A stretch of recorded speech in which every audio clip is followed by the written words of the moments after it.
Imagine this. It's January 2013. You're a 17-year-old kid walking through the halls of your high school. You head into the old gym, and you're just never seen again. Not alive anyway. The next day, you're found. But the way you're found and where you're found, it doesn't make any sense. And that one single horrifying discovery kicks off a mystery that even a decade later is so dark and so confusing it will leave you questioning everything. Today, we're going deep into the tragic and deeply unsettling case of Kendrick Johnson. To even begin to understand what might have happened, we have to peel this story back layer by layer. First, we'll start with the discovery itself, the moment everything changed. Then we'll get into the two autopsies and the two completely different stories they told. From there, we'll follow the maze of investigations and the shocking claims that came out. We have to look at the surveillance tapes, what they show, and more importantly, what they don't. And finally, we'll see how, after all this time, this case is anything but resolved. All right, let's go back to the very beginning, to January 2013 at Lowndes High School in Georgia. It seemed like just another day, totally normal, but it would end with the discovery so horrific it would haunt that community for years and years to come. So here's the sequence of events. On January 10th, Kendrick Johnson is seen on camera, walking into the gym. That's the last time anyone sees him. The next morning, some other students are messing around, climbing on these huge vertical wrestling mats that are rolled up and stored in a corner. And then they see something strange, a pair of socks, just sticking out from the middle of one of the mats.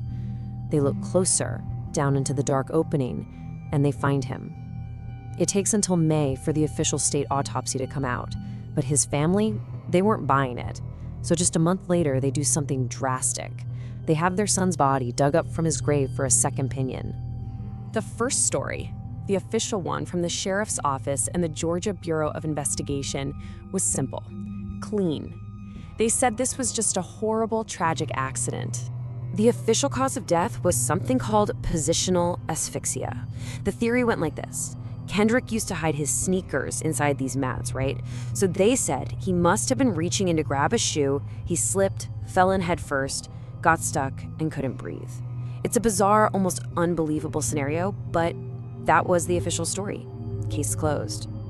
And this is the exact moment the entire case just shatters into a million pieces.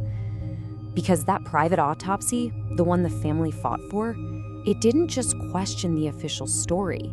It presented a completely different and far more violent reality. The family hired their own independent pathologist, a Dr. William R. Anderson, to find out what really happened.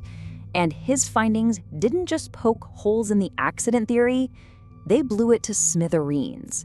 What he found pointed to something else entirely, something sinister. Just look at this. This is where your blood runs cold. You have two official medical documents that are in direct opposition. The state says he suffocated. The private doctor says no, he died from blunt force trauma. The state says accident. The private doctor says not an accident. The state's exam of his neck finds no abnormalities. The other doctor finds bleeding, a hemorrhage deep inside the tissue of his neck. These aren't small disagreements. This is two completely different realities. How can both be true?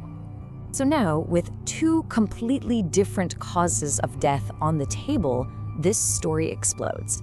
It's no longer just a local tragedy. This thing goes federal, and the Johnson family starts making some incredibly serious allegations. And this kicks off a storm. The feds open a review. Then the family files a massive $100 million lawsuit claiming their son was murdered and it was all covered up. But then, a year later, the Department of Justice closes its case. No charges.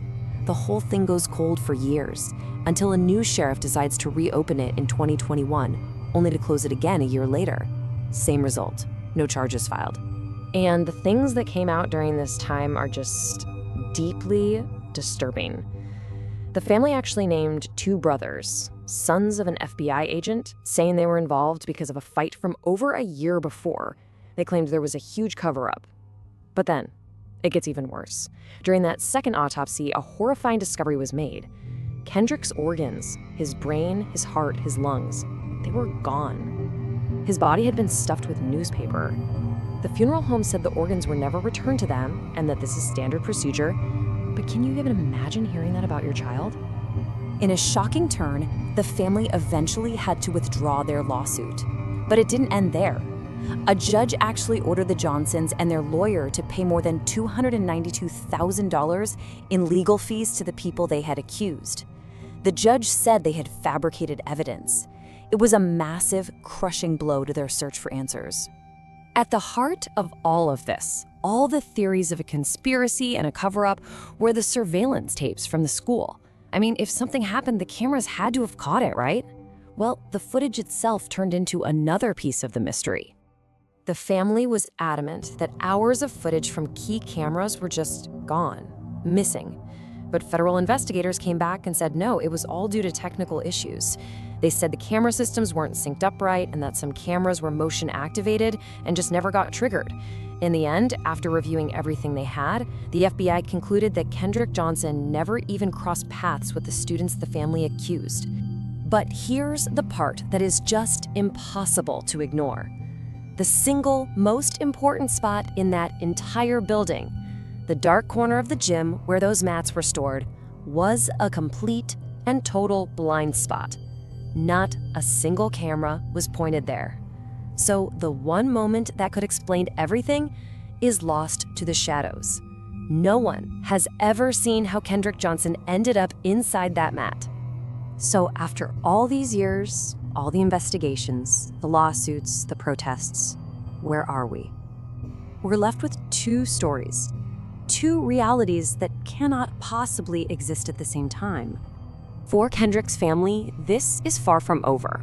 His father has promised he will never, ever stop fighting. He is absolutely convinced his son was murdered and that the truth is being hidden. You can feel the pain and determination in his words. For them, there has been no justice.